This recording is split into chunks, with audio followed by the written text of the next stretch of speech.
नमस्ते प्रणाम भैया। और उस सब पे कैसे बानी? आशा करती हूँ सब ठीक ही होगा। देखिए हमारे सेट सॉन्ग बहुत जल्दी आप लोग के बीच में आई। थोड़ा क्या करी, टाइम ना मिलता है, टाइम मिलते ही आप लोग के बीच में सॉन्ग छोड़ वीडियो के साथ में। और वह सब इस गाना के प्यार दुआर जरूर दे। आप लोग के गाना थोड़ा हम सुनाओ तनी।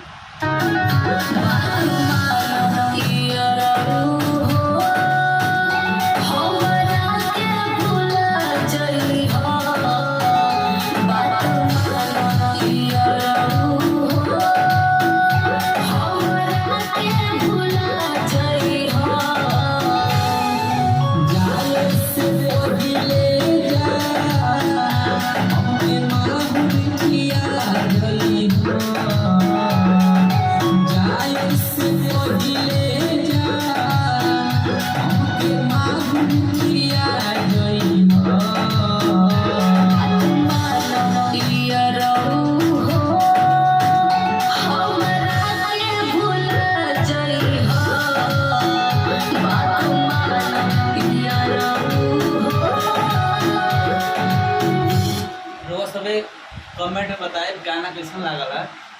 और जो हमारे चैनल पर नया हुई प्लीज़ सब्सक्राइब कर ली, ताकि जो भी गाना हम डाली आप लोग के बीच पहुँच सकते हैं।